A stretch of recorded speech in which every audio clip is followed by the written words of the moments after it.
Kane's World, part time, totally. Everybody, Coach Kane here at the studio. I want to go over the infamous Kane stutter. A lot of people would say I'm crazy for telling people how I do this, but I've already heard in other engineers around the city's mixes. So they've either figured it out, or someone I've sold my template to, or maybe it's an engineer that I've sent sessions to. They've already seen what I'm doing, so I really don't care, to be honest. We'll give a little bit of the sauce away. So on this session, it's a Lil Goonie session. Shout out to him. It's a new song, so I'm not going to be playing the whole song. I'm just be going over this one part I'm doing one stutter on. So what I've done is I've taken the stems from the original session just to save some processing for mastering. That's why there's no plugins on here. Now I am going to do the stutters in the mastering session, okay? That being said, this will not work if your BPM is not right. So the most important part of this whole process, honestly, is making sure that your BPM is right, okay? Right here. If your BPM is still at 120, how it comes stock, this effect will not work. So the best way to do that is either, tap tempo or use virtual DJ, or even Autotune has a new plugin. It's called Auto Key. Let's find it. Auto Key 2. Check this out. So it'll tell you the note of all the beat and the BPM. So we're just gonna listen. Bitch, I still wouldn't give a damn. I grew up clutching on these sticks. You get hit, let's run a blitz. Bitch, I left it. Let's see. Well, it's doing the BPM right here, E minor, but you get it. But I already know that it's 86, okay? So you heard the stutter that I did. I'm gonna take it off just so we can hear it. Now drops and stutters go hand in hand. So what that means is I'm going to drop the beat right here, actually. It looks like a nice kick right there. So I'm going to zoom in. See how I thought I was right on it, but I wasn't. Zoom in is your friend. So I think it's right there. Let me zoom in some more. Look, I'm still not right at it. So when you drop your beat, people, zoom in. Especially you people that just dropping the beat and you're using grid, it's never correct. I've seen professionals drop the beat on just grid, and it bugs me because the beat drop ain't right. You know what I'm saying? All right, so a little verify sauce.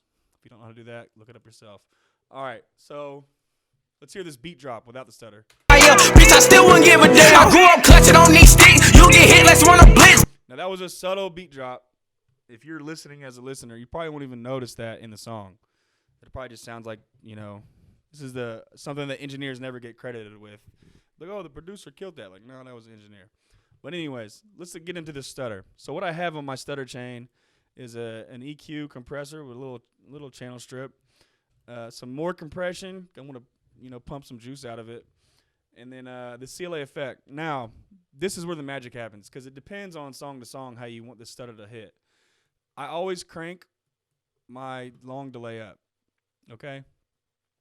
I keep the short delay where it's at. I bring down the reverb, distortion none. And then I like filter. I don't really like telephone because it's too crunchy, too high-endy. Top is too low-endy. It blends in with the main too much. Filter seems to be a nice little range right there, okay? It's kind of like you telephoned, like an EQ telephone, but not too much telephone, if that makes any sense. And then what I like to do is I like to pan it one way or the other, okay? Either all the way right or all the way left. Depends on the song. All right. And the CLA will turn your track into a stereo track. So when you're panning, you only got to pan one side. The other one's already panned 100 one direction. So let's just try this out. So we did the beat drop. Now so when you go into grid here, this is why I said it would work or not. When you go into grid, you have one bar. I like to start with eighths. You see how it almost is like a word per eighth? But let's go a little smaller. I want to go real small. I want this to be like a crazy stutter. I'm going to 132s. Let's see the beat drop again. Know who I am. Bitch, I still wouldn't give a damn. I grew up clutching on these sticks. You get hit. So I'm going to stutter the word I. I'm going to find the word I here. Give a damn. I grew up clutching. It's right here. All right. Copy. And then what we're going to do on our stutter track is we're going to go out as many as we want. Now, this is a bust down into 32, so what that means is going to be a really quick stutter.